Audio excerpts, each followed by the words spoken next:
বিজ্ঞানের লিখিত অংশ খুঁজতেছিলা তোমাদের জন্য এই ভিডিওটি অনেক গুরুত্বপূর্ণ। আমি তোমাদেরকে লিখিত অংশের শুধুমাত্র উত্তর না, একদম বিশ্লেষণ সহকারে দিব। আমার কাছে সেট বি আছে, তুমি যেই সেট থাকুক না কেন তোমার কাছে আর আমার কাছে প্রশ্ন সেম আছে।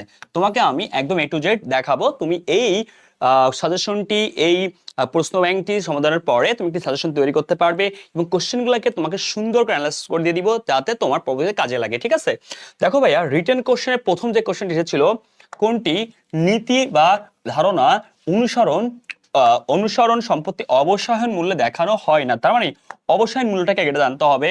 অবসায়ন মূল্য হচ্ছে কি মেয়াদ শেষের মূল্য, একটা সম্পত্তির মেয়াদ শেষে যে মূল্য পাওয়া যায়, যাকে আবার বলা হয় ভগ্নাবশেষ মূল্য, অবসায়ন মূল্য বা মেয়াদ শেষের value. Okay fine, scrap value বলা হয়। এইটা দেখানো হয় না। দেখানো হয় কোনটা? মনে রেখো, নীতি বা ধারণার ক্ষেত্রে আমার শর্ট টেকনিক আছে। চলমান প্রতিষ্ঠানের শর্ট টেকনিক যারা জানো, ধার্যকৃত অবচয় উদ্বৃত্তপত্রে ক্রয় অথবা ব্যয় মূল্যে মূল্যায়ন করা হয়। অবচয় ধার্য করা হয়, উদ্বৃত্তপত্র প্রস্তুত করা হয়। ওকে, উদ্বৃত্তপত্রে কি ক্রয় অথবা ব্যয় মূল্যে, ক্রয় মানে স্থায়ী সম্পত্তি, ক্রয় মূল্যে মূল্যায়ন। তাহলে ওই টেকনিকে আমি 8 থেকে 10টা টেকনিক শিখাইছিলাম, তার একটি টেকনিক ছিল ক্রয়। ওখানে বলা হয়েছিল, এবং তোমরা জানো, স্থায়ী সম্পত্তির কোন মূল্যে মূল্যায়ন করা হয়? ক্রয় মূল্যে মূল্যায়ন করা যায়। স্থায়ী সম্পত্তি ক্রয় মূল্যে মূল্যায়ন করা হয়। এবং এখানে যদি এই এই চলমান পদ না থাকে তাহলে আবার ঐতিহাসিক অ্যান্সার করা যায়। ওকে, ক্রয় মূল্য লেখা হয়, বুঝতে পারছো, স্থায়ী সম্পত্তির। তাহলে ক্রয় মূল্য যদি লেখা হয় তাহলে ভগ্নাবশেষ মূল্য বা অবসায়ন মূল্য লেখা হয় না, এক কথা, বুঝতে পারছো?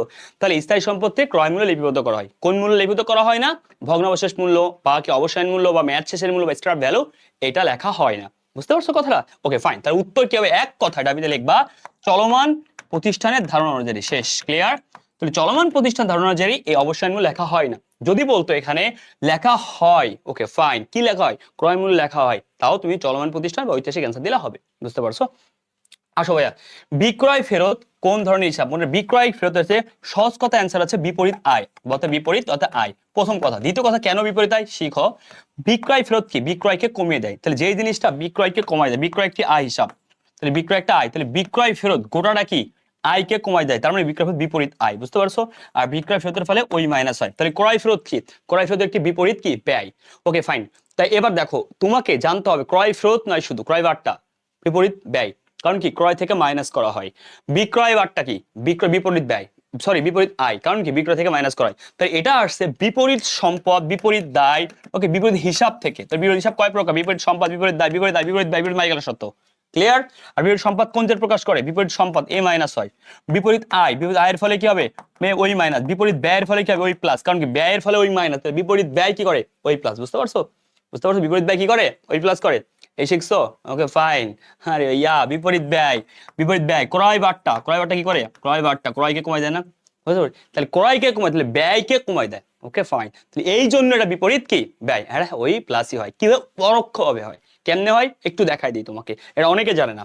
ডিটেলস শেখাচ্ছি তো এই জন্য সময় লাগতে পারে। ধরো মালিকানা সত্ত্ব হচ্ছে 5,000, এখান থেকে আমার ক্রয় একটা ব্যয়, ক্রয় বাদ যাবে। কোথাও ক্রয় আছে কত ভাইয়া? ক্রয় আছে 500। এখান থেকে তুমি 500 বাদ দিতে পারো, এক। দুই নাম্বার, যদি তোমার থাকে ক্রয় ফেরত 200, 200 বাদ দাও, 200 বাদ দিলে 300। তাহলে এখানে দেখো তো সেটা ভালো করে, তাহলে এখানে ব্যয় থাকতে 300। তাহলে এবার যদি তুমি নিট ক্রয়টা দেখাও তাহলে দেখাতে হবে 300। তার মানে কি হইলো? তার মানে শুধু ক্রয় দেখালে তুমি অ্যান্সার হয়তো 500 মাইনাস করতা। আর তোমার নিট ক্রয় দেখানোর কারণে বা বিপরীত ব্যয়টা বা ক্রয় ফেরতটা অ্যাডজাস্ট করে দেখানোর পরে 300 মাইনাস করলা। তার এখানে 5,000 থেকে 500 মাইনাস 300 মাইনাস, তার এটা একটা ব্যয়, এটাও ব্যয়। বুঝতে পারছো? ব্যয় অংশ কম মাইনাস করা লাগতেছে যদি তুমি ক্রয় ফেরতটাকে অ্যাডজাস্ট করে বা নিট ক্রয়টা দেখাও। বুঝতে পারছো? এইভাবে পরোক্ষভাবে মালিকানা সত্ত্ব কি বেড়ে যায়। কারণ এই যে মালিকানা সত্ত্ব তুমি কম মাইনাস করতেছো মানে বেড়ে যাচ্ছে। তাহলে আমি কিন্তু তোমাকে ডিপে ঢুকাচ্ছি যে হ্যাঁ কিভাবে হয়। বুঝতে পারছো? তো এখান থেকে আরো কি টাইপের প্রশ্ন আসতে পারে? বিপরীত হিসাব সমূহের জের থেকে প্রশ্ন আসতে পারে। ডান। আসো ভাইয়া, দেন নেক্সট কোশ্চেন আছে মেশিনের মেরামত খরচ। তাহলে মেশিনের মেরামত কি? একটি মেরামত হচ্ছে একটি কি ভাইয়া? মেরামত হচ্ছে একটি সাধারণ খরচ, এটিকে ভুলবশত মেশিন হিসেবে লেখা হয়েছে। তাহলে বলো তো মেরামত খরচটা কি করা হয়েছে? মেরামত খরচ ডেবিট হয়, রাইট? তাহলে মেরামত খরচ ডেবিট হয়। এখানে ভাইয়া কি লিখছো? মেশিন হিসাবে। তাহলে এটা লেখনি, লিখে ফেলেছো মেশিন। তাহলে মেশিন হিসাবে ডেবিট করে ফেলাইছো। এখন কি করবা? এখন মেশিন হিসাবকে করে ফেলবা ক্রেডিট, আর ডেবিট তাহলে কি করে ফেলবা বলো তো ভাইয়া? মেশিনে ডেবিট করে, সরি, মেশিন হিসাবে লেখা হয়েছে ডেবিট করে, তাহলে মেশিন হিসাবকে এডিট করে ফেলবা। তাহলে লেখার কথা কি ছিল? মেরামত, মেরামত ডেবিট। তার মানে মেরামত খরচ ভুলবশত মেশিন হিসাবে। তার মানে ভাইয়া এই জায়গায় এই মেশিনটাকে ভুলে রেখে ফেলাইছো, মেরামত তো লেখনি। তাহলে মেশিনকে ভুলে ডেবিট করছো, এখন কি করে মেশিনকে ক্রেডিট করে, তাহলে মেশিন ক্রেডিট। আর মেরামত তো লেখনি, তাই মেরামত তো ডেবিট হওয়ার কথা ছিল, মেরামত ডেবিট, তাহলে মেরামত ডেবিট মেশিন ক্রেডিট। দুতরফা ভুল, কেমনে বুঝলাম, কারণ দুই দিকের ভুল, তাহলে এই জন্য দুতরফার ভুল বলা হয়। ওকে, আর একতরফার ভুল কি একদিকের ভুল হইতো যে কোনো একটা, ঠিক আছে। আচ্ছা এখান থেকে প্রশ্ন এরকম হতে পারতো, এটার ফলে জাবেদা না বলে বলতো যে ভাইয়া এ সমান সমান এল প্লাস ওর কি পরিবর্তন হবে, এই কোশ্চেন কিন্তু আসতে পারে অন্যবার বা অন্য কোনো ইউনিভার্সিটিতে এমসিকিউ আকারে। তো মেরামত খরচ লেখার কথা ছিল, তো মেরামত খরচ লিখলে কি একটা ব্যয়, ওই মাইনাস হতো, এটা লেখনি, মেশিন হিসাবে লিখে ফেলাইছো, তার মানে কি মেশিন হিসাবে লিখেছো মেশিন সম্পদ, সম্পদ বেশি, এটা ভুল করে দেখাইছো, তাহলে কি হয়েছে, এই ভুলের কারণে সম্পত্তি বেশি দেখাই ফেলাইছো তুমি। অন্যদিকে ওই মালিকানা সত্য কি, মালিকানা সত্য কি যদি তুমি দেখাইতা, যদি তুমি এই যে দেখাইতা, ভালো করে শোনো, এই দেখাইতা মেরামত খরচ ওই মাইনাস ও দেখাওনি, না দেখানোর ফলে কি হয়েছে, ওই কি ওই বেড়ে গেছে, বুঝতে পারছো, তাহলে ব্যয় কম দেখাইছো, ব্যয় কম ওই প্লাস একই কথা, এই দেখো ওই মাইনাস হতো হয়নি, তার মানে কি ব্যয় কম, বুঝতে পারছো, ব্যয় কম দেখাইছো সম্পত্তি বেশি দেখাইছো। ভাই বাংলা ভাষায় মেরামত খরচ দেখাওনি মানে কি, মেরামত খরচ দেখাওনি মানে ব্যয় কম দেখাইছো, ওকে ফাইন।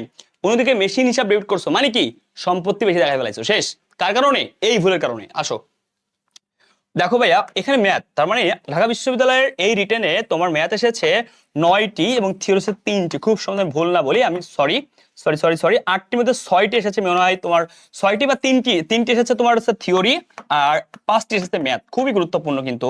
ওকে, ম্যাথমেটিক্যাল টার্ম রিটেনের জন্য। দেখো এখানে কি বলেছে, আর্থিক বছর শুরুতে প্রতিষ্ঠানের মূলধন ছিল এত টাকা, বছর শেষে মোট সম্পদ ছিল, এটা কিন্তু শেষের গল্প, হ্যাঁ বছর শেষের গল্প, ভালো করে দেখো, এই যে বছর শেষে এত টাকা, মোট দায় ছিল এত টাকা, মোট উত্তোলন এত টাকা, মুনাফা বা ক্ষতি, তাহলে এই যে মুনাফা বা ক্ষতি দ্বারা বুঝলাম আমরা মুনাফা বা ক্ষতি বের করতে হয়, এখানে আই বাই নেই, দ্যাটস মিন একতরফা দাখিলার কোশ্চেন, রাইট। তাহলে একতরফা দাখিলার কোশ্চেনের ক্ষেত্রে বামে কি থাকে, প্রারম্ভিক মূলধন, দেখো এই যে বছরের শুরুতে মূলধন, এই যে মূলধন ছিল 1 লক্ষ টাকা, রাইট, এবং অতিরিক্ত মূলধন বামে বসে, সমাপনী মূলধন উত্তোলন ডানে বসে, রাইট। বছর শেষে সম্পদ 1,50,000 এবং দায় 70, তার মানে 70 থেকে 80 বাদ দিলে, 70 থেকে 1.5 লাখ থেকে 70 বাদ দিলে 80,000 টাকা, তার নাম সমাপনী মূলধন। আসো তারপরে কি আছে, উত্তোলন 30,000, উত্তোলন কোথায় বসে, ডান পাশে বসে 30,000, আর কিছু আছে নাই, এর অতিরিক্ত মূলধন নাই, না থাকলে সমস্যা নেই, 80 আর 30 1,10,000, 1,10,000, দ্যাটস মিন এখানে শর্ট কত, 10,000, এই যে যেই পাশে শর্ট এইটা আমার কি অ্যান্সার, এই যে পাশে শর্ট না ভাই এটা আমার অ্যান্সার।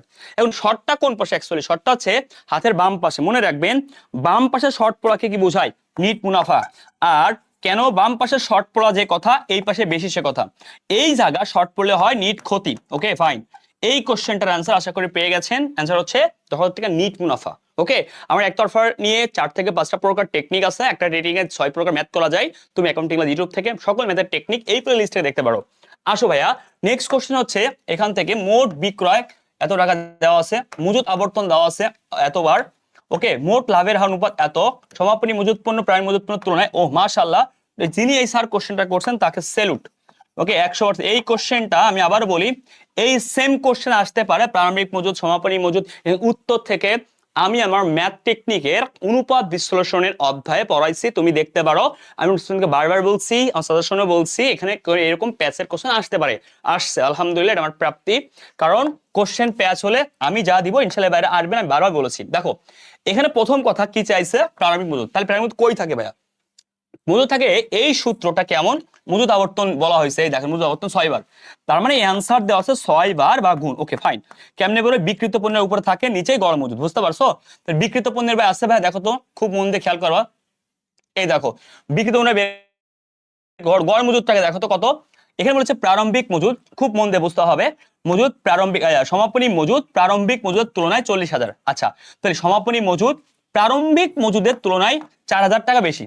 ওকে ফাইন, তাহলে এখানে বলো তো প্রারম্ভিক মজুদ জানি না, ওকে সমাপনী মজুদ কত, প্রারম্ভিকের তুলনায় 4,000 বেশি, আচ্ছা কোনো প্যারা নেই, আমরা এখানে কোনো টেনশন করবো না, আমরা প্রথমটা দেখবো, বিক্রয় আছে, মুনাফা আছে কত, মোট লাভের 20%, ইয়েস, তাহলে বিক্রয় মোট লাভ আছে, আমি বিক্রি তুলনায় বের করতে পারবো, তাহলে বিক্রয় আছে কত, 3 লাখ, তাহলে মোট লাভের হার বলছে, মোট লাভের কত, মোট লাভের অনুপাত 20%, তাহলে 3 লাখের 20% 10% একটা শূন্য বাদ, দ্যাটস মিন কত, কত হবে 30,000, 20% 60,000, এটা মোট লাভ, আর লাগে বিক্রিত পণ্য ভাই, তার মানে ভাইয়া এই যে বিক্রয় 3,60,000 টাকা পাইছে কি মুনাফা, তাহলে দুটা ডিফারেন্স কত, 2,40,000, ক্লিয়ার, 2,40,000, এই দেখো 2,40,000 টাকা বিক্রিত পণ্যের ভাই, ক্লিয়ার, 2,40,000 বিক্রিত পণ্যের ভাই। ওকে ডান, এই পর্যন্ত ডান। তাহলে ভাইয়া কিভাবে বুঝলাম, এইটা বিক্রয়, এই যে মুনাফা 20%, তার মানে ভাই 20% 60, তার মানে বিক্রয় থেকে মুনাফা বাদ দিলে 40,000 টাকা কি বিক্রিত পণ্যের ভাই। আমাকে একটা কথা বলতে পারবা তোমরা, এখানে নিচে কত ছিল যা যাদের ভাগ করলে 6 হয়, তার মানে বোঝাই যাচ্ছে ভাইয়া নিচেই কম ছিল। কেন ভাইয়া? উপরে বেশি আর নিচেই কম হলেই অ্যান্সার এরকম রাউন্ড ফিগার বের হয়, তাই না? আমি বলেছিলাম না একটাবার। ওকে, আমার অন্য কোনো ক্লাস দেখলে বুঝবা। এবং মনে রাখবেন উপরে বেশি এবং নিচেই কম ছিল, রাইট? তার মানে এইটা ভাগ 6 দেন আপনি, 6 তাহলে 2 লক্ষ ভাগ 6, দ্যাটস মিন কি? তখন তুমি তো 50 গুণ 6, 50,000 গুণ 6, 530, 3 লাখ হবে না, তাহলে 40,000 গুণ 6 দাও। ওকে ফাইন, 424 হয়ে গেল। ভাই আপনি কেমনে বুঝলেন? তুমি নিজেই বলো তো, 6 গুণ 30, 318, 1,80,000, 6 গুণ 40, 2,40,000, তার মানে ভাই 40,000 টাকা এখানে। এই টাকার নাম কি? এটার নাম হচ্ছে গড় মজুদ। অনেকে কিন্তু এটা অ্যান্সার করে আসে, এটা ভুল হবে। তাহলে গড় মজুদ পাইছি 40,000, এটুকু ক্লিয়ার? তাহলে আমাকে গড় মজুদের অ্যামাউন্টটা ক্লিয়ার, গড় মজুদের অ্যামাউন্টটা ক্লিয়ার 40,000 টাকা। এই জায়গায় একটা জিনিস বলা আছে, এই যে 40,000 কিন্তু অ্যান্সার না, এটা আমার কি গড় মজুদ। ওকে, গড় মজুদ, তার মানে গড় মজুদ খুব ইম্পর্টেন্ট কিন্তু এখানে। এই গড় মজুদ আবার কেমনে বলেছে? প্রারম্ভিক যোগ সমাপনী ভাগ 2, প্রারম্ভিক যোগ সমাপনী ভাগ 2। ওকে ফাইন, খুব গুরুত্বপূর্ণ, সকলে বুঝবা।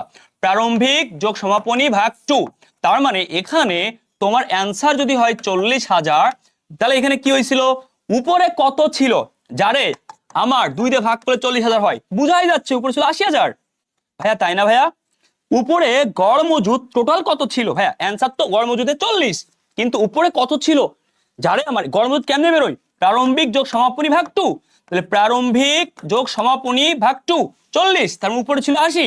তো এই 80,000 টাকা, এবার আসো খুব মন দিয়ে বুঝো, আমি কিন্তু রিলাল বুঝাচ্ছি বলে সময় লাগতে পারে।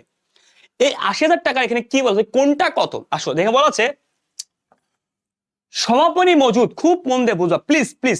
সমাপনী মজুদ খুব গুরুত্বপূর্ণ সব বুঝো, প্রারম্ভিক মজুদের তুলনায়। তার মানে সমাপনী মজুদ কত?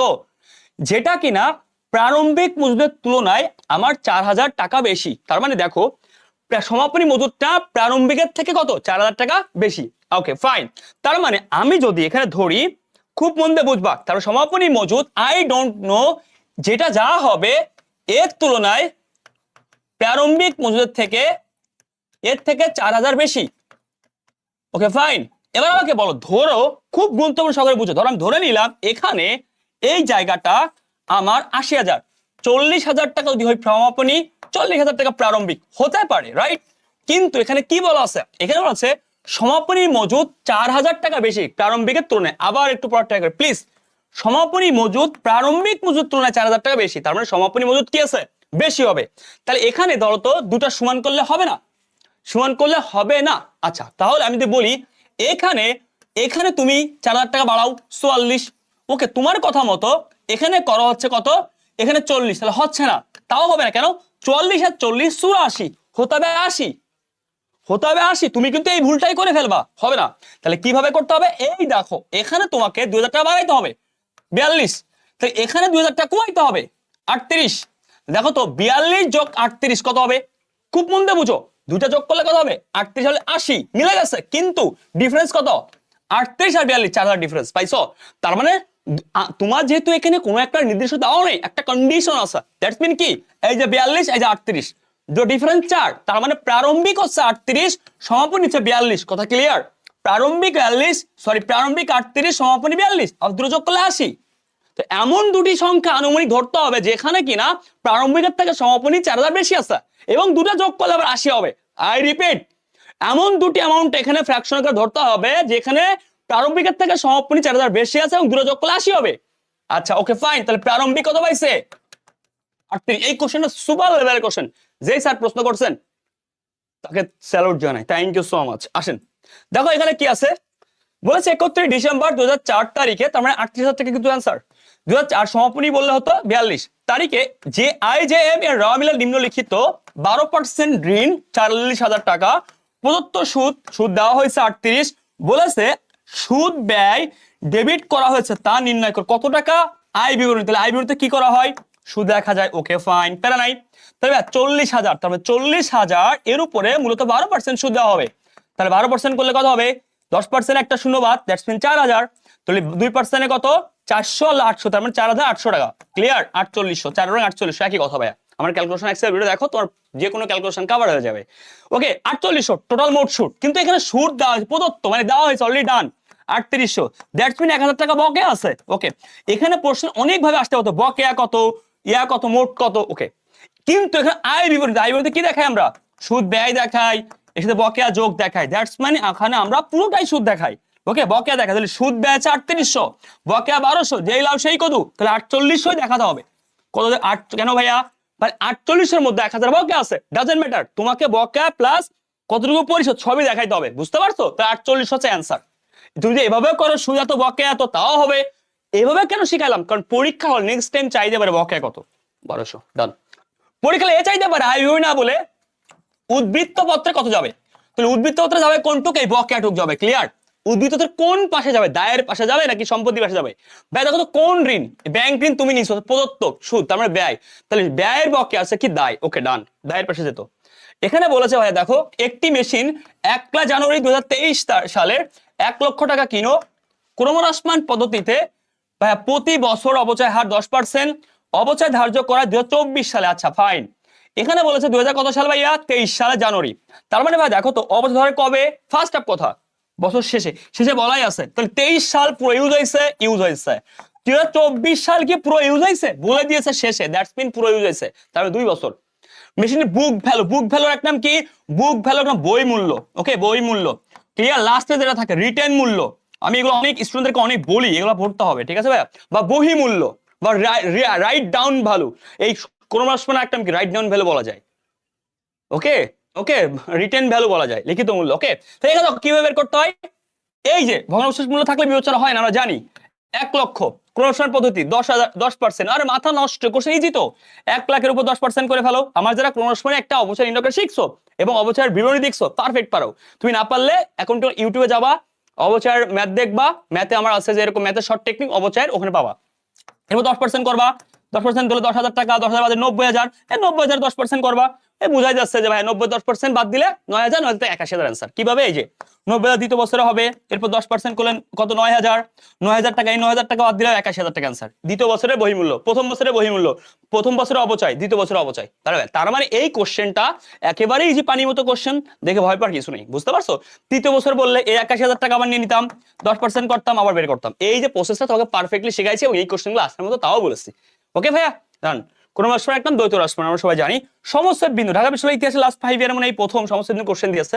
আমি যদি ভুল হতে পারে আমার, বাট এই কোশ্চেন খুবই জোস একটা কোশ্চেন।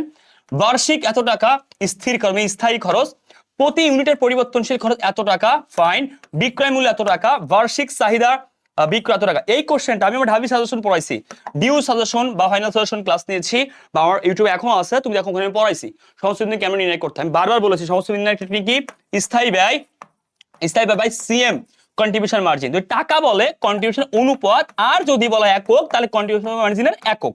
কন্ট্রিবিউশন মার্জিন কেমনে বের করে, বিক্রয় মাইনাস পরিবর্তনশীল ব্যয়, তাও বলেছি। এবং এখান থেকে এও শিখাইছি নিরাপত্তা কেমনে বের করতে হয়, এখান থেকে এও শিখাইছি পরিবর্তনশীল ব্যয় কেমনে বের করতে হয়, এভরিথিং। এখান থেকে এও শিখাইছি কন্ট্রিবিউশন মার্জিনের অনুপাত কেমনে বের করতে হয়, যে অনুপাত বের করতে বলে বিক্রয় দিয়ে ভাগ। প্রত্যেকটা জিনিস আমার শিখানো আলহামদুলিল্লাহ। বলেছে এখানে বার্ষিক এত টাকা স্থির, তার মানে 30,000 টাকা স্থায়ী খরচ, উপরে বসাইছি। Okay fine.